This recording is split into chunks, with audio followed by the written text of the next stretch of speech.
जी, बिस्मिल्लाहिर्रहमानिर्रहीम। इसको पहले स्टार्ट करते हैं क्वेश्चन नंबर 1 से। A body acquires a positive charge, और इसमें कह रहा है जी कि जो पॉजिटिव चार्ज है वो इसमें जब हम बात करते हैं कि इसका मतलब क्या होता है। अच्छा, आपने सब वक्त केमिस्ट्री में पढ़ा है, फिजिक्स में भी हमने पढ़ा हुआ है कि जब कोई बॉडी जो है उसको उसमें इलेक्ट्रॉन्स ऐड कर दें तो ज़ाहिर है इलेक्ट्रॉन के ऊपर नेगेटिव चार्ज होता है, तो वो नेगेटिव चार्ज एक्वायर करती है। पॉजिटिव चार्ज का मतलब है कि लाजमी तौर पर उसने इलेक्ट्रॉन जो है उसको लॉस किया होगा।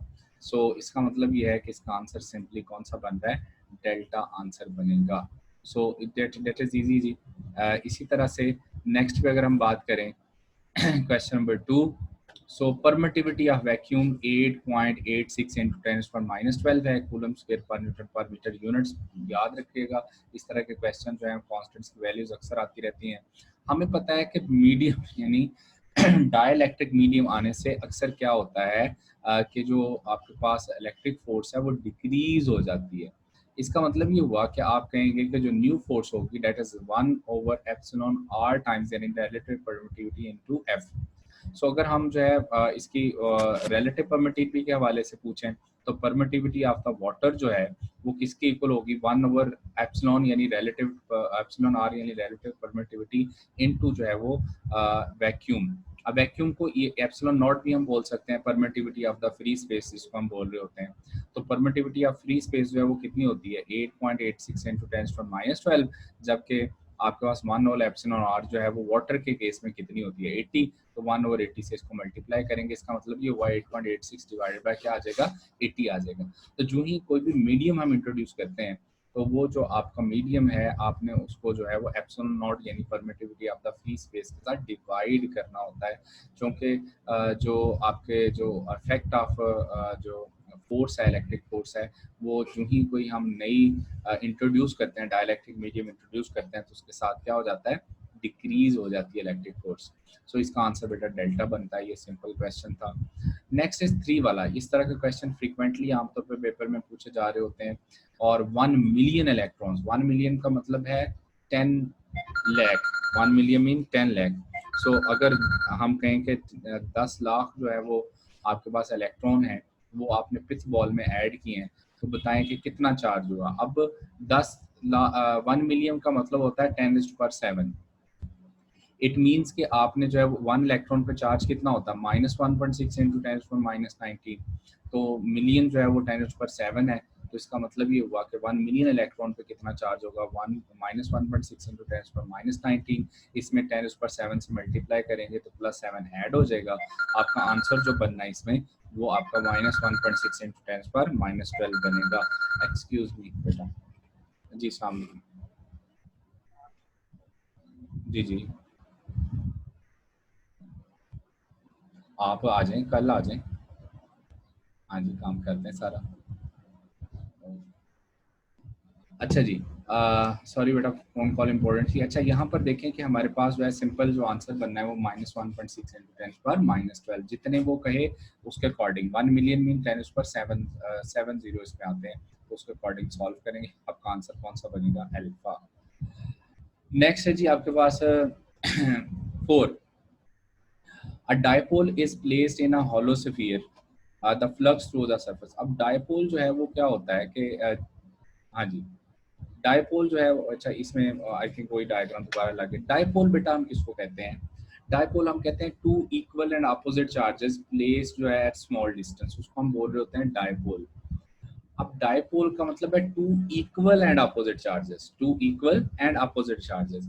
अगर वो दो इक्वल और अपोजिट चार्जेस हैं तो जाहिर है उनका टोटल सम क्या हो जाएगा, जीरो। सो फ्लक्स भी क्या आना चाहिए, जीरो। तो डायपोल का मतलब ही होता है two equal and opposite charges. इसका मतलब हॉलो स्फीयर के अंदर आपने रखे हुए हैं तो जितना पॉजिटिव चार्ज है वहाँ उतना ही नेगेटिव है, तो नेट चार्ज वहाँ क्या होगा, जीरो। इसलिए हम वहाँ पर जो है फ्लक्स की वैल्यू भी क्या कह देंगे, जीरो हो जाएगी। क्योंकि फ्लक्स जो है वो वहाँ पर जो टोटल फ्लक्स होता है वो 1/एप्सिलॉन टाइम्स टोटल चार्ज होता है इनक्लोज्ड बाय द सरफेस। तो इनक्लोज्ड बाय द सरफेस अगर डायपोल है तो डायपोल पे जितना पॉजिटिव चार्ज होता है उतना ही नेगेटिव चार्ज होता है, इसलिए आंसर आपका क्या आ जाएगा, जीरो। ठीक हो गया जी। नेक्स्ट है जी इसमें आपके पास क्वेश्चन नंबर 5। ये भी बहुत सिंपल है। इसमें कहा गया है कि आपके पास दो चार्जेस हैं, एक +4 माइक्रोकूलम, दूसरा -9 माइक्रोकूलम। इनके दरमियान फोर्स है 1.48 न्यूटन। आपने क्या किया, दोनों चार्जेस में -4 माइक्रोकूलम ऐड किया। अब बताएं फोर्स क्या होगी। आंसर क्या हो जाएगा, जीरो। क्यों जीरो हो जाएगा, देखें आप जब -4 माइक्रोकूलम +4 माइक्रोकूलम में ऐड कर देंगे, +4 माइक्रोकूलम में, तो चार्ज क्या हो जाएगा, जीरो। अब -9 माइक्रो कूलम में अगर -4 ऐड करोगे तो वो तो -13 हो जाएगा, उससे कोई फर्क नहीं पड़ेगा, क्योंकि हमारे पास इलेक्ट्रिक फोर्स होती है K Q1 Q2 over are square. तो दोनों में से कोई एक चार्ज भी जीरो हो गया तो फोर्स क्या हो जाएगी, जीरो हो जाएगी। इसलिए यहाँ पर आपका आंसर कौन सा बनना है, डेल्टा। नेक्स्ट है जी 6 वाला। A hollow insulated conduction sphere is given a positive charge of 10 microcoulomb, और इसमें आपसे कह रहा है कि what will be the electric field at the center of the sphere। अच्छा, एक बात याद रखती है कि हमारे पास जो है इलेक्ट्रिक फील्ड में हमने पढ़ा हुआ है, इसकी जो हमारे पास जो हमने जो है गॉसेस लॉ की एप्लीकेशंस पढ़ी थी, उसमें फर्स्ट एप्लीकेशन यही थी कि अगर कोई हमारे पास चार्ज हॉलो बॉडी हो, यानी हॉलो स्फीयर हो, तो inside of hollow charge sphere क्या होता है, फील्ड फ्री रीजन होता है। मतलब वहां पर इलेक्ट्रिक इंटेंसिटी क्या होती है, जीरो होती है। तो इसका मतलब अगर हमारे पास कोई सरफेस है, कोई स्फीयर है, अगर वो बाहर से पॉजिटिवली चार्ज है, नेगेटिवली चार्ज है, वट उसके अंदर इलेक्ट्रिक इंटेंसिटी की वैल्यू जो है वो क्या आनी चाहिए, जीरो आनी चाहिए। जैसे आपकी बुक में शॉर्ट क्वेश्चन भी था कि एक चार्ज रबर बलून है, बताएं उसके अंदर इलेक्ट्रिक एनर्जी क्या होगी, तो आप कहते होते थे जीरो। तो ये तो सिंपल क्वेश्चन है। अच्छा जी, नेक्स्ट क्वेश्चन की अगर हम बात करें तो वो है जी 3 capacitors 6, 3 and 9 microfarad are connected in figure as shown in the figure. आपने बताना है कि पोटेंशियल डिफरेंस जो है वो ऑन 9 माइक्रोफैराड पे क्या होगा, इस पे क्या होगा। देखें, इसमें ना आपको कॉन्सेप्ट पता होना चाहिए कि हम कम्बिनेशन ऑफ कैपेसिटर्स कैसे फाइंड करते हैं। कम्बिनेशन फाइंड करने हो तो जो फॉर पैरेलल होता है उसमें सिंपली हम कैपेसिटर्स की वैल्यू को ऐड कर देते हैं, यानी कि CE, यानी कि पैरेलल के लिए जब भी आपने कैपेसिटेंस का इक्विवेलेंट फाइंड करना है C1 + C2 हो जाएगा। सीरीज के लिए जो है वो हम फार्मूला अप्लाई करते थे 1/CE is equal to 1/C1 + 1/C2। In case of two capacitances, अगर आपके पास सिर्फ दो कैपेसिटर्स हैं तो आपका फार्मूला जो है शॉर्टकट में इसका एलसीएम लेने के बाद हो जाएगा प्रोडक्ट ओवर सम। तो हम अक्सर जो है ये शॉर्टकट में यूज करेंगे for two capacitor in series के लिए प्रोडक्ट ओवर सम वाला फार्मूला। अच्छा, अब यहाँ पर देखें कि आपके पास एक 6 है और दूसरी 3 है, ये दोनों पैरेलल में थी, तो पैरेलल में चूंकि कैपेसिटेंसेस ऐड हो जाती हैं तो 6 + 3 कितना हो जाएगा, 9। तो इस सर्किट का इक्विवेलेंट क्या बनेगा, 9 और 9। अब यहाँ 10 वोल्ट है। अब बड़ी सिंपल सी बात है कि ये 10 वोल्ट इन दोनों में इक्वली डिवाइड हो जाएंगे, क्योंकि दोनों की वैल्यू सेम है। Q इज इक्वल टू क्या होता है, CV, और ज़ाहिर है V इज इक्वल टू क्या हो जाएगा, Q/C। इसका मतलब ये हुआ यहाँ पर चूंकि दोनों के कैपेसिटेंस सेम है तो यहाँ पर जो है वो वोल्टेज इक्वली डिवाइड हो जाएगा। तो वोल्टेज अगर इक्वली डिवाइड हो रही है तो आंसर आपके पास क्या बन जाएगा, 5 वोल्ट। इसका आंसर आपका क्या बनेगा, 4 डिग्री। नेक्स्ट है जी इक्विवेलेंट कैपेसिटेंस बतानी है। अभी भी मैंने आपको बताया कि फार्मूला पैरेलल के लिए C1 + C2 यानी ऐड कर देते हैं सारी कैपेसिटेंस और सीरीज के लिए 1/CE is equal to 1/C1 + 1/C2। अब ये दोनों जो हैं वो सीरीज में है, ये भी दोनों सीरीज में, आपस में ये पैरेलल में है। आप गौर करें, अगर ये दोनों सीरीज में तो अब C और C सीरीज में है तो मैं इनका प्रोडक्ट ओवर सम लूंगा, तो C²/2C यानी C/2 आ जाएगा। अब C + C करेंगे तो ये C/2 आएगा, मतलब ये दोनों सीरीज में है तो इनका आपस में कॉम्बिनेशन C/2, इन दोनों का भी कॉम्बिनेशन क्या आ जाएगा, C/2। अब C/2 और C/2 आपस में क्या है, पैरेलल, इन दोनों को ऐड करेंगे तो हाफ प्लस हाफ क्या होता है, 1। आंसर क्या आ जाएगा, C। तो आप देखें C जो चूंकि ये दोनों पैरेलल में आ गई हैं तो दोनों को ऐड करना था, आंसर C आ जाएगा। इसमें आपका आंसर कॉम्बिनेशन क्या क्या बनता है, चार्ली। 9 क्वेश्चन जी, इसमें 3 आपको कैपेसिटेंसेस गिवन है, आपको टोटल कह रहा है जी फाइंड करें कि जी टोटल चार्ज की वैल्यू क्या होगी। अब टोटल चार्ज का फॉर्मूला जो है वो याद रखना है, क्या होता है टोटल चार्ज, किसी भी टाइप का सर्कल हो, पैरेलल हो, सीरीज हो, कोई भी टोटल चार्ज फाइंड करने के लिए कहे तो आपने कहना है Q is equal to CE। CE stands for equivalent capacitance multiply by potential difference, applied battery का जो पोटेंशियल होगा। अब इसका मतलब है हमें इस सर्किट का इक्विवेलेंट फाइंड करना होगा, क्योंकि ये तीनों सीरीज में कह रहा है, तो तो सीरीज के लिए हम फॉर्मूला लगाते हैं 1/c is equal to 1/c1 plus 1/c2 plus 1/c3। Values put करेंगे, आपके पास आंसर आ जाएगा 1/2। ये 1/ce इज इक्वल 1/2 है, 1/2 आंसर नहीं आया। अब आपको इसको क्रॉस मल्टीप्लाई करना पड़ेगा, तो इक्विवेलेंट कैपेसिटेंस आपके पास आएगी 2 माइक्रोफैरड। अब फॉर्मूला है Q is equal to 2 microfarad multiply by 100, मतलब CE मल्टीप्लाई बाय V है ना, तो 2 into 100 हो जाएगा, 200 आंसर आ जाएगा। तो याद रखना है कि टोटल चार्ज जो होता है वो हमेशा equivalent capacitance multiply by potential difference के इक्वल होता है। ठीक हो गया जी। नेक्स्ट जो है अगर हम बात करें तो नेक्स्ट आपके पास है question number 10 to obtain. Hello sir. जी सर ये पिछले क्वेश्चन में उसने पूछा 15 के ऊपर कितना होगा, तो बाकी में अगर मेजर करना हो तो। देखिए बात यह है कि बड़ी सिंपल है, जो हमारे पास सीरीज है, सीरीज की अगर हम बात कर रहे हैं तो सीरीज में हर जगह चार्ज की वैल्यू सेम होती है। सीरीज में चार्ज जो है वो सबके ऊपर सेम होगा ना, तो अब जो टोटल चार्ज ठीक है आपने सर, ठीक फाइंड है, कर लिया वही आंसर आएगा ना। तो इसमें अगर ठीक आप है सर, 15 के ऊपर पूछा वही होगा, 3 के ऊपर पूछा वही होगा, 10 के ऊपर भी वही होगा, क्योंकि ठीक हो सीरीज। गया, ठीक हो गया। अच्छा जी, नेक्स्ट जो है वो 2 obtain 3 माइक्रोफैरड कैपेसिटेंस ईच, अगर 2 माइक्रोफैरड है तो अरेंज कह रहा है सीरीज में, तो अब ये बड़ा सिंपल है, जिसका आंसर बीटा बनेगा। अब इसको आप चेक कर सकते हैं बारी बारी, इसमें आंसर बीटा बन रहा है। तो 2 माइक्रोफैरड अगर सीरीज में, 2 सीरीज में लगा दें और एक उसके पैरेलल लगा दें तो आंसर 3 आएगा। कैसे? ये दोनों सीरीज में, तो मैं सीरीज के लिए ना शॉर्टकट फार्मूला लगा रहा हूँ, प्रोडक्ट ओवर सम, तो 4/4 हो गया, वो आपका आंसर आया 1। तो इन दोनों का इक्विवेलेंट जो है, ऊपर वाली दोनों कैपेसिटेंसेस का आंसर 1 आ गया, नीचे जो है वो 2 माइक्रोफैरड है। अब ये 2 माइक्रोफैरड और 1 माइक्रोफैरड आपस में क्या हो गए, पैरेलल, तो इन्होंने आपस में ऐड होना है। तो 2 + 1 कितना आ जाएगा, 3 माइक्रोफैरड, तो इसका इक्विवेलेंट 3 आ जाएगा। तो इसका मतलब ये अगर दो कैपेसिटर जो हैं अगर हम सीरीज में लगा दें और तीसरा उनके पैरेलल लगा दें, इस तरह का कॉम्बिनेशन बनाएं, अगर हर एक की जो है वो कैपेसिटेंस 2 माइक्रोफैरड है तो इनका कॉम्बिनेशन 3 माइक्रोफैरड के इक्वल आता है। बाकी तीनों को चेक कर लें, वो नहीं आएंगे। तो इसमें आंसर क्या है, बीटा। इस तरह का क्वेश्चन आए तो ज़ाहिर हमें ऑप्शन बाय ऑप्शन चेक करना पड़ता है, जो मोस्ट क्लोजली आपको लग रही हो, प्रैक्टिस आपकी बता देती है, उसको हम पहले चेक कर लेते हैं। नेक्स्ट है जी, इसके बाद आपका क्वेश्चन जो है ये है जी question number 11, an equivalent capacitance of the given capacitor. अच्छा, इसमें भी देखो, मैं आपको ना एक सिंपल शॉर्टकट बता रहा हूँ। अगर आपके पास n इक्वल कैपेसिटर हो, मतलब n इक्वल कैपेसिटर सीरीज में भी हो सकते हैं और पैरेलल में भी। अगर n इक्वल कैपेसिटर सीरीज में हो तो आपका इक्विवेलेंट का फार्मूला होता है C/n, और n इक्वल कैपेसिटर्स पैरेलल में हो, जो कि पैरेलल में आप ऐड करते हो, तो वो होगा NC। अच्छा, अब ये दोनों फार्मूले यहाँ अप्लाई हो रहे हैं, जरा चेक करें। ये दोनों जो है आपस में क्या है, सीरीज में, तो 2 है ना, तो 2C, इसका आंसर आएगा 2C। इसका भी दोनों सीरीज में, C+C क्या आएगा, 2C। ये भी सीरीज में है तो इसका आंसर भी क्या आ जाएगा, 2C। अब 2C जो है वो 3 आप क्या आ गया सीरीज में। सो अब मैंने फार्मूला बताया कि सीरीज में फार्मूला होता है CE is equal to C/n। अब हर एक की कैपेसिटेंस हर कॉम्बिनेशन की क्या आएगी, 2C। टोटल है कितनी, 3, तो डिवाइडेड बाय 3। तो आप देखें तो आपका आंसर क्या बनेगा इस पूरे कॉम्बिनेशन का, 2/3C। तो मैंने आपको शॉर्टकट फार्मूले से इसका सोल्यूशन बताया है। कोशिश ये करनी है कि आप शॉर्टकट जो है इसके यही अप्लाई करें। सीरीज के लिए अगर n इक्वल कैपेसिटर हो C/n, और पैरेलल के लिए क्या होता है NC, जो कि पैरेलल में आप ऐड कर रहे होते हो। सो इसमें इसका C+C क्या आ जाएगा, 2C, इसका भी 2C, इसका भी 2C। अब ये टोटल 3 हो गए, तो 2C और डिवाइडेड बाय 3 आ जाएगा, तो आपका आंसर जो है वो क्या बन जाएगा, 2/3C।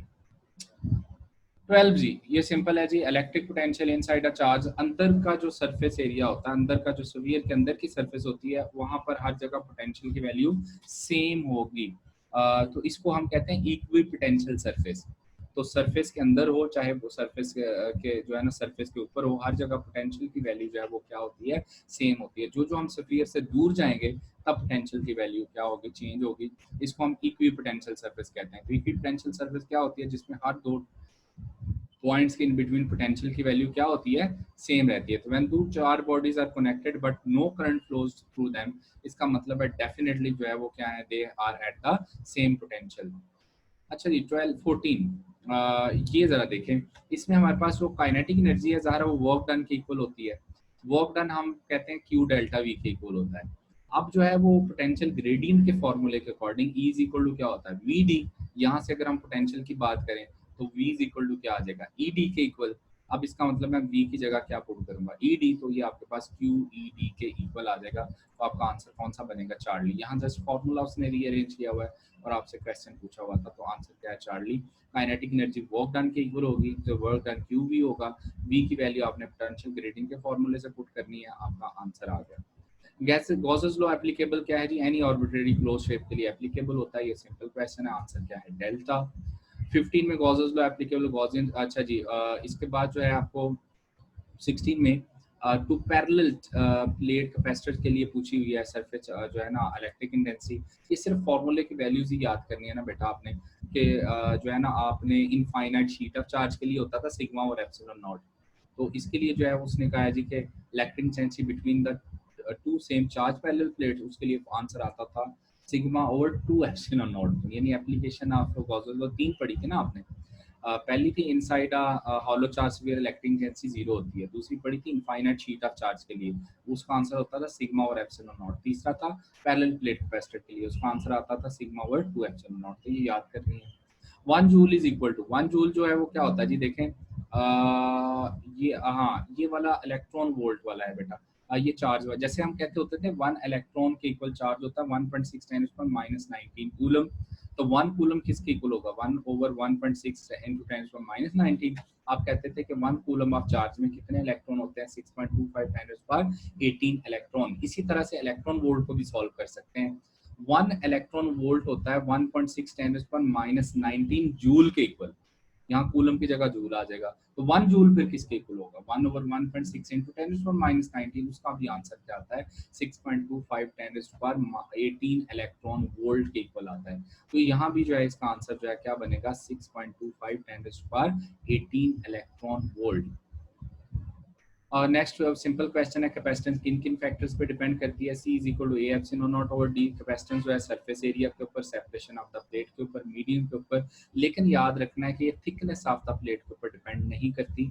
बहुत इंपॉर्टेंट क्वेश्चन है, 18 बहुत दफा पेपर में रिवाइज हुआ है, इसको याद रखना है।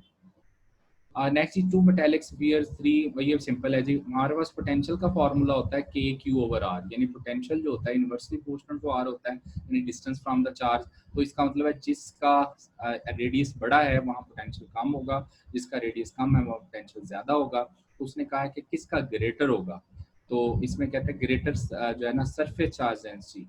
अच्छा यहाँ पर ना surface charge density, surface charge density जो है वो होता है चार्ज पर यूनिट एरिया। यहाँ सरफेस चार्ज डेंसिटी सॉरी पूछा हुआ, पोटेंशियल नहीं पूछा हुआ। सरफेस चार्ज डेंसिटी जो है सिग्मा जिसको हम बोलते हैं वो होता है चार्ज पर यूनिट एरिया। आप देखें कि एरिया जो है जिसका ज्यादा, और देखें ना पर यूनिट एरिया कह रहे हैं, तो जिसका एरिया ज्यादा बनेगा वहां सरफेस चार्ज डेंसिटी कम होगी, और जिसका एरिया कम बनेगा वहां सरफेस चार्ज डेंसिटी ज्यादा होगी। यहाँ पोटेंशियल वाला नहीं है क्वेश्चन, इसमें टू मेटालिक स्फीयर, उसमें सरफेस चार्ज डेंसिटी सॉरी पूछी हुई थी। तो सरफेस चार्ज डेंसिटी होती है चार्ज पर यूनिट एरिया। अब जिसका एरिया, किसका एरिया ज्यादा बनेगा, जिसका रेडियस ज्यादा है, इसका मतलब है 6 सेंटीमीटर वाले पर जो है वो सरफेस चार्ज डेंसिटी जो है वो कम होगी, जबकि 3 सेंटीमीटर वाले की सरफेस चार्ज डेंसिटी जो है वो ज्यादा होगी। तो इसमें उसने ग्रेटर सरफेस चार्ज डेंसिटी पूछा है, इसलिए आंसर इसका अल्फा बनेगा फर्स्ट स्फीयर, क्योंकि इसका जो है वो रेडियस कम है तो एरिया भी इसका जो है वो कम बनेगा। तो इसका आंसर बेटा आपका बनना है अल्फा यानी फर्स्ट स्फीयर। 20 जी, which of the following given volt as the unit, ये सिंपल है जी, EMF the cell, EMF of the cell जो है ये आपके पास वोल्ट के इक्वल बनेगा। बाकी इसमें वोल्ट के इक्वल नहीं बन रहा, वो सिंपल आपको फॉर्मूले में कंफ्यूज करने की कोशिश की गई है। इसमें ईएमएफ द सेल, ईएमएफ और पोटेंशियल डिफरेंस सेम ही चीज होती है। 0 ओम रेजिस्टेंस इंडिकेट, ये आपने यूजुअल थ्योरी के क्वेश्चन में भी पढ़ा होगा। 1 ब्लैक स्ट्रिप जो है सिर्फ अगर रेजिस्टेंस के ऊपर हो तो 0 ओम को कंसीडर होती है। अच्छा ये वाला क्वेश्चन बड़ा इंपॉर्टेंट है, इसको और से सुनिएगा, 22 वाला। इसमें कहता है कि electric field in a region of space, जो है इलेक्ट्रिक फील्ड की वैल्यू गिवन है, electric flux due to this field through a region 2 metre square area हो तो वाई इज प्लेन। अच्छा जो वेक्टर एरिया को कॉन्सेप्ट तो ये होता था कि किसी भी सरफेस के परपेंडिकुलर अगर यूनिट वेक्टर ले लें तो उसको हम वेक्टर एरिया बोलते हैं। अगर ये वाई जी प्लेन है तो वाई जी प्लेन के परपेंडिकुलर कौन सी प्लेन होगी, वो परपेंडिकुलर कौन होगा, एक्स एक्सिस ही होगा ना। वाई जी प्लेन के परपेंडिकुलर एक्स एक्सिस ही बनेगा। इसका मतलब है vector area is along x axis. तो वेक्टर एरिया अगर मुझे 2 दिया है तो मैं उसको जो है वो अगर वेक्टर फॉर्म में लिखूं जो कि उसकी डायरेक्शन एक्स की तरफ है तो मैं इसको 2i लिखूंगा। अब फाई जो होता है वो ई डॉट ए के इक्वल होता है, तो E is 5i plus 2j area, vector area में यहाँ कितना लूंगा 2i, क्योंकि वेक्टर एरिया की डायरेक्शन वाईजी प्लेन के यानी वाईजी प्लेन के परपेंडिकुलर होनी चाहिए, तो वो 2i हो जाएगा। अब आई वाली टर्म आई से मल्टीप्लाई होनी है, तो 5 2 आर 10, इसका स्केलर प्रोडक्ट आपका 10 आ जाएगा। और जो उसके आपके पास ना इलेक्ट्रिक फ्लक्स होता है उसका यूनिट होता है न्यूटन मीटर स्क्वायर पर कूलम। तो ये जो है बेटा इसका आंसर बन जाएगा। इंपॉर्टेंट क्वेश्चन है 22। Resistance of ideal volt meter, ideal volt meter जो है इसकी रेजिस्टेंस इनफाइनाइट होनी चाहिए ताकि उसमें से करंट जो है वो मिनिमम पास करे, ये सिंपल इंफॉर्मेशन का क्वेश्चन है। 24 is also very easy, the product of resistance and conductance, conductance होती है रेसिप्रोकल ऑफ रेजिस्टेंस, तो ज़ाहिर दोनों का जो प्रोडक्ट है वो कितना बनेगा 1, आंसर इज 1। 25 भी सिंपल है जी, electric flux through any surface depends upon जो है एरिया पे भी डिपेंड करता है, इंटेंसिटी पे भी डिपेंड करता है, डायरेक्शन पे भी डिपेंड करता है, क्योंकि फ्लक्स किसके इक्वल होता है ई ए कॉस थीटा, इसका मतलब है इलेक्ट्रिक इंटेंसिटी पे भी डिपेंड करेगा, एरिया पे डिपेंड करेगा और उनके दरमियान एंगल पे भी डिपेंड करेगा। Answer is all of these. 26 is also information based और सिंपल है कि डाइलेक्ट्रिक जो है, अगर रिलेटिविटी हम कोई भी डाइलेक्ट्रिक मीडियम इंट्रोड्यूस करते हैं between the plates of the capacitor, तो उसकी जो कैपेसिटेंस है वो हमेशा क्या हो जाती है, इंक्रीज होती है। तो इसमें आंसर कौन सा बनेगा, बीटा। ये भी सिंपल है जी, हमें पता है जब कोई भी हम dielectric medium between the plate of the capacitor introduce करते हैं ना, पोलराइजेशन की वजह से उसकी जो कैपेसिटेंस है वो इंक्रीज कर जाती है। पोटेंशियल ग्रेडियंट के फॉर्मूले में ये नेगेटिव साइन जो है वो ये रिप्रेजेंट करता है कि इलेक्ट्रिक इंटेंसिटी की जो डायरेक्शन है वो अलोंग द डिक्रीजिंग पोटेंशियल होगा। ये आपकी बुक में भी जो है ये लाइन, बुक की लाइन है बेसिकली। तो negative rate of change of potential with respect to distance जो है इसको हम कहते हैं इलेक्ट्रिक इंटेंसिटी, और इसकी डायरेक्शन जो है हमेशा अलोंग दी क्या होती है, डिक्रीजिंग पोटेंशियल। तो बीटा आंसर है। 28 भी बहुत सिंपल है, metallic wire, uniform metallic wire है, हीट कह रहा है डेवलप डबल हो जाएगी इफ। अच्छा इसमें क्वेश्चन पे गौर करें, हमारे पास हीट का फॉर्मूला होता है आई स्क्वायर आर टी, लेकिन यहाँ जो आर है ना ये रेजिस्टेंस को रिप्रेजेंट करता है, तो रेजिस्टेंस होती है रो एल ओवर ए। अब यहाँ पे अगर हम लेंथ को और रेडियस को दोनों को अगर हाफ कर दें, लेंथ और रेडियस दोनों को हाफ कर दें तो क्या होगा, अब ये है एल ओवर ए, तो एरिया जो होता है वो होता है पाई आर स्क्वायर, ऐसे ही है ना जी, एरिया पाई आर स्क्वायर आएगा, यूनिफॉर्म मेटेलिक वायर है ना। तो अब लेंथ अगर हाफ कर देंगे, एरिया भी हाफ कर यानी रेडियस भी हाफ कर देंगे, तो चूंकि आर के ऊपर स्क्वायर है, एरिया पाई आर स्क्वायर होता है, तो आपका आंसर जो रेजिस्टेंस है वो डबल हो जाएगी। अगर लेंथ हाफ करें, रेडियस हाफ करें, तो रेजिस्टेंस डबल हो जाएगी। अब रेजिस्टेंस डबल होगी तो हीट भी ज़्यादा डबल हो जाएगी, तो हीट डबल वो कह रहा था डबल हो जाएगी, इनमें से कौन सी ऑप्शन बनती है, तो आंसर बनता है अल्फा। बाकी लेंथ और रेडियस दोनों डबल करेंगे तो रेजिस्टेंस हाफ हो जाती है, अगर सिर्फ रेडियस जो है वो डबल करेंगे तो रेजिस्टेंस 1/4 हो जाएगी, अगर सिर्फ लेंथ को हाफ करेंगे तो ज़्यादा रेजिस्टेंस हाफ हो जाएगी। कोई केस ऐसा नहीं बनता जिसमें डबल हो रेजिस्टेंस, एक ही केस बनता है पहले वाला, तो इसका आंसर अल्फा है। अच्छा ये वाला जो क्वेश्चन है ये ज़रा थोड़ा सा कॉन्सेप्चुअल है, अक्सर बच्चे इसमें कंफ्यूज होते हैं, क्योंकि आपके लिए नई चीज़ होगी, बुक में नहीं है, इसको और से सुनना है। 25 वॉट बल्ब 4500 इनको कनेक्ट कर दिया सीरीज में, बताएं किसके क्रॉस कौन सा ज़्यादा ब्राइट होगा। अब ये कैसे डिसाइड करते हैं, ये डिसाइड इस तरह से करते हैं जी, बल्ब जो होते हैं ना बाय डिफॉल्ट, बल्ब जो होते हैं बाय डिफॉल्ट जो हैं उनको हम जो है ये सिर्फ आपने इस तरह से लर्न करना है, bulb by default are made for parallel circuits. जितने भी बल्ब है हमेशा पैरेलल सर्किट्स के लिए बनाए जाते हैं। अगर हमेशा बल्ब पैरेलल सर्किट के लिए बनाए जाते हैं तो P is equal to V square over R, power का फॉर्मूला पैरेलल के लिए यही होता है ना जी, P is equal to V square over R. यहाँ से R इज इक्वल टू क्या आ जाएगा, R डायरेक्टली प्रोपोर्शनल टू क्या हो जाएगा 1 over P, sorry inversely proportional 1 over P। अब जरा गौर से सुनिए बात, इसका मतलब है जिस बल्ब की पावर ज्यादा होगी ना उसकी रेजिस्टेंस कम होगी। तो किसी भी बल्ब की अगर रेजिस्टेंस देखनी है ना हमने, तो उसको इस तरह से देखना है कि resistance inversely proportional to power होती है। उसमें हमें सीरीज वाला फॉर्मूला यूज नहीं करना आई स्क्वायर आर वाला, क्यों, क्योंकि बाय डिफॉल्ट सारे के सारे बल्ब बनाए ही किस लिए जाते हैं, उस पैरेलल सर्किट में यूज के लिए बनाए जाते हैं। तो फिर यहाँ से रेजिस्टेंस अगर हमें चेक करनी हो किसी भी बल्ब की, तो वो कैसे चेक करेंगे, resistance inversely proportional to power होती है, तो जिस बल्ब की पावर ज्यादा होगी उसकी रेजिस्टेंस कम होगी, और जिसकी पावर कम होगी उसकी रेजिस्टेंस ज्यादा होगी। अब सीरीज में आते हैं, सीरीज में ना करंट सेम होता है लेकिन पोटेंशियल डिफरेंट होता है, तो पोटेंशियल हम कहते हैं डायरेक्टली प्रोपोर्शनल टू आर है। इसका मतलब है जिसके क्रॉस पोटेंशियल ड्रॉप ज्यादा होगा ना वो ज्यादा ब्राइट होगा।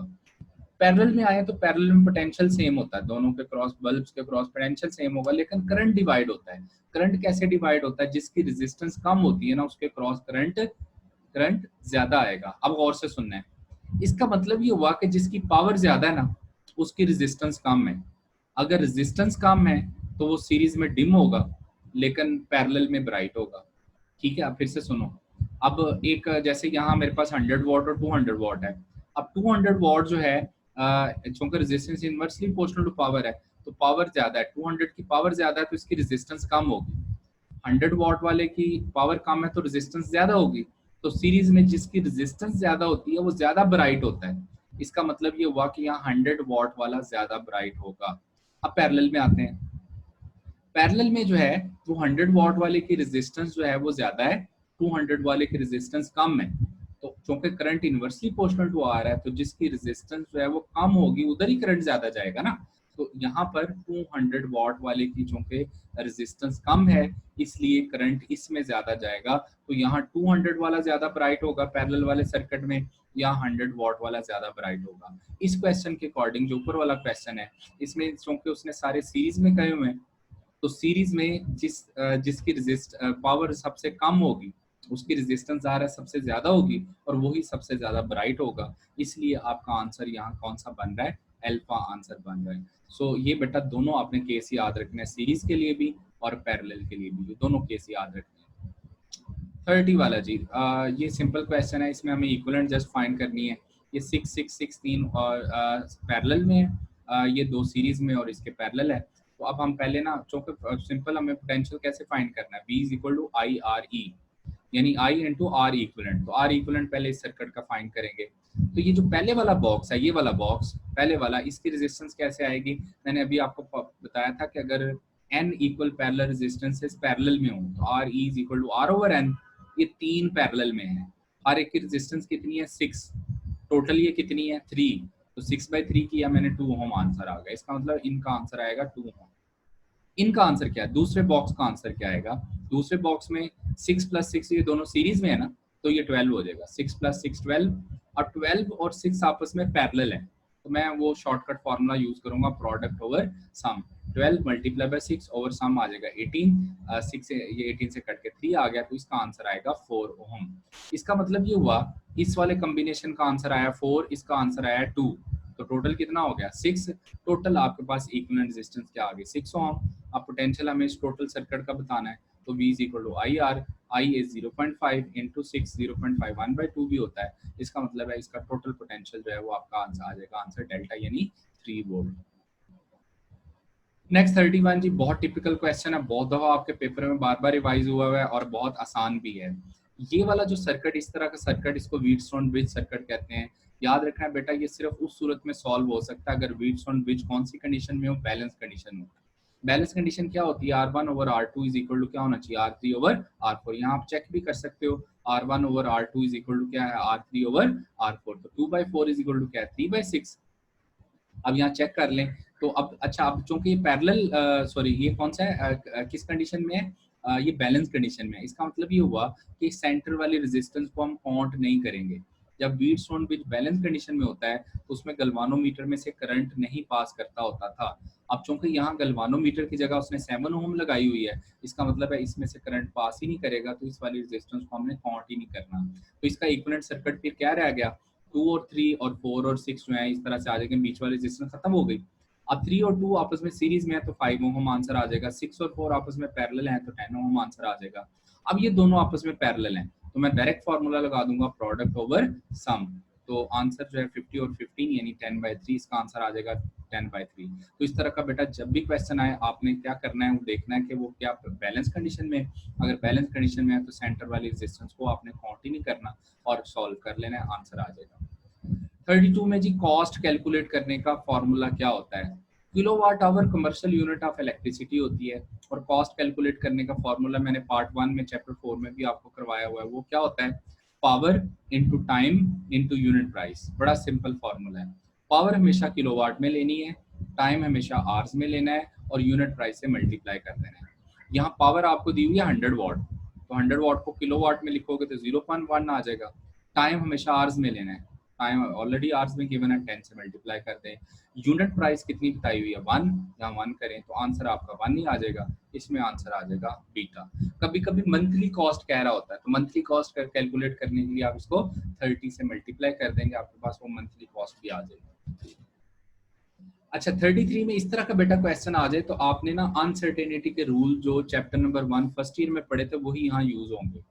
तो वहां हमने एक पावर फैक्टर वाला रूल पढ़ा था कि पावर फैक्टर परसेंटेज अनसर्टेनिटी के साथ मल्टीप्लाई होती है। तो यहाँ देखें वो कहता है सपोज करंट अगर ड्रॉप होता है 1% तो पावर कितने परसेंट डिक्रीज होगी। तो पावर में जो कितने परसेंटेज चेंज इन पावर जो है वो किसके इक्वल होगा, चूंकि करंट के ऊपर क्या है पावर फैक्टर 2, तो मैं 2 मल्टीप्लाई कर दूंगा percentage change in the current पे। तो करंट में चेंज अगर 1% आ रहा है तो पावर में चेंज कितने परसेंट आएगा 2%। फिर से मैं बोल रहा हूँ यहाँ वही फॉर्मूले यूज हो रहे हैं जो total uncertainty in the final measurement के लिए आपने यूज किए थे जो है ना चैप्टर 1 में। तो उसमें जो पावर फैक्टर होता था वो परसेंटेज अनसर्टेनिटी के साथ मल्टीप्लाई हो जाता था। अगर हमें परसेंटेज यहाँ चेंज करंट और रेजिस्टेंस दोनों में गिवन होता तो फिर हम इनको उसी तरह से सॉल्व करते, percentage change in current plus percentage change in resistance और पावर फैक्टर से मल्टीप्लाई करके टोटल आंसर निकाल लेते हैं। 34 तो बहुत सिंपल है जी, स्पेसिफिक रेजिस्टेंस जो है वो ना लेंथ पे डिपेंड करती है, ना एरिया पे डिपेंड करती है, ना डायमेंशन पे डिपेंड करती है। स्पेसिफिक रेजिस्टेंस जो है सिर्फ और सिर्फ टेम्परेचर पे डिपेंड करती है और नेचर ऑफ द मटेरियल पे डिपेंड करती है। ये हमने बार बार इसको रिवाइज किया हुआ है। आंसर है जी इसका चार्ली रिमेन्स अनचेंज। तो स्पेसिफिक रेजिस्टेंस चूंकि नेचर ऑफ द मटेरियल पे डिपेंड करती है तो ना तो लेंथ पे डिपेंड करेगी, ना एरिया पे, ना डायमेंशन पे, ना शेप पे, किसी चीज पे डिपेंड नहीं करेगी। 35 बहुत दफा पेपर पास पेपर में रिपीट हुआ इंपॉर्टेंट क्वेश्चन है। अगर हमारे पास एक यूनिफॉर्म लेंथ की वायर है और उसका एरिया ए है, लेंथ एल है, अगर हम उसको स्ट्रेच करें, स्ट्रेचिंग से उसका एरिया यूनिफॉर्म इंक्रीज होगा। गौर करें अगर आप स्ट्रेच करेंगे तो लेंथ अगर डबल हो जाती है उसकी, एरिया हाफ हो जाएगा। इसका मतलब है जो रेजिस्टेंस है वो रो एल ओवर ए की इक्वल होती है। अगर आप लेंथ डबल कर रहे हो, एरिया हाफ हो रहा है, इसका मतलब है उसकी रेजिस्टेंस कितने टाइम्स इंक्रीज हो जाएगी, 4 टाइम्स। तो जब भी आप किसी वायर को यूनिफॉर्म स्ट्रेच करते हो तो उसकी जो है वो लेंथ अगर डबल होती है, एरिया हाफ होता है, तो रेजिस्टेंस 4 टाइम्स हो जाएगी। अब रेजिस्टेंस यहाँ पहले कितनी थी उसकी 8 ओम, अब 4 टाइम्स इंक्रीज करना है तो 8 मल्टीप्लाई बाय 4 कितना आ जाएगा 32। आंसर आपका डेल्टा बनेगा। 36 भी सिंपल है। इसमें हमारे पास कहता है जी colour code black brown black gold. इसमें ना आपने वो कलर कोड का जो टेबल बुक में गिवन है वो एक नजर रिवाइज कर लेना, आपके लिए इजी हो जाएगा। ब्लैक के लिए हम 0 कहते हैं। फर्स्ट 2 कलर आपको नंबर ऑफ डिजिट्स बताते हैं, तो चूंकि ये ब्लैक है 0 आ गया। दूसरा ब्राउन है तो ब्राउन के लिए डिजिट जो है वो आपके पास 1 आ जाता है। ब्लैक है, ब्लैक अगर तीसरा जो कलर है वो नंबर ऑफ जीरोस बता रहा होता है, तो ब्लैक के लिए हम 0 ही लिखेंगे। गोल्ड जो है उसकी टॉलरेंस +- 5% होती है, सिल्वर के केस में +- 10% होती है, तो इसका आंसर 10 ओम +- 5% आ जाएगा। इसका मतलब चार्ली आंसर बन रहा है। 37 आपको अभी भी बताया था कि n इक्वल रेजिस्टेंसेस जो हैं अगर पैरेलल में हो तो फॉर्मूला क्या होता है R/n। तो यहाँ कितनी अगर रेजिस्टेंस की वैल्यू क्या बताई हुई है 9 ओम, टोटल कितनी रेजिस्टेंसेस कह रहा है 3, तो 9/3 आंसर क्या आ जाएगा 3 ओम। तो ये तो सिंपल है जी। नेक्स्ट 38 भी आपका इंफॉर्मेशन का क्वेश्चन है। मैक्सिमम पावर डिलीवर्ड कब होती है, जब इंटरनल रेजिस्टेंस और एक्सटर्नल रेजिस्टेंसेस आपस में क्या हो, equal. R is equal to capital R is equal to small r होता है। इसका आंसर बेटा है अल्फा। 39 में ये भी क्वेश्चन पास पेपर में बहुत दफा रिपीट हुआ है, इक्विलेटरल ट्रायंगल वाला। इसमें कहता है तीनों साइड्स पे एक जैसी रेजिस्टेंस लगी हुई है, हर एक की वैल्यू कितनी है 1 ओम है। तो 1 ओम 1 ओम, तो किसी भी साइड पे एनी टू टर्मिनल अगर हम ले लें तो अब देखिए इसकी दो साइड्स आपस में पैरेलल हो जाएंगी। अब देखिए ना 1 ओम और 1 ओम ये सीरीज में है लेकिन आपस में ये पैरेलल है, यानी इसी ट्रायंगल का अगर मैं इक्विलेटरल सर्किट बनाऊं तो ये बनेगा। ये वाली ऊपर वाली दोनों आपस में सीरीज में हो जाएगी और नीचे वाले के साथ ये पैरेलल में हो जाएंगी। तो ऊपर वाली दोनों सीरीज में है तो 1 + 1 क्या हो जाएगा 2, नीचे 1 है तो ये आ गया 1। अब ये दोनों आपस में पैरेलल है, मैं शॉर्टकट फार्मूला लगाऊंगा, प्रोडक्ट ओवर सम 2/3 आंसर आ जाएगा। तो ये सिंपल है। इस तरह का क्वेश्चन जो है वो आपने प्रैक्टिस करनी है, जो कि बार बार पेपर में रिपीट होता रहता है। नेक्स्ट है जी क्वेश्चन नंबर 40। इलेक्ट्रॉन जो है ये इलेक्ट्रॉन वोल्ट की डेफिनेशन पूछी हुई है। तो answer is 1 electron volt, 1 electron of charge coulomb passes through a potential difference of 1 volt. तो एनर्जी एक्वायर कितनी होती है 1 electron volt. Answer is beta.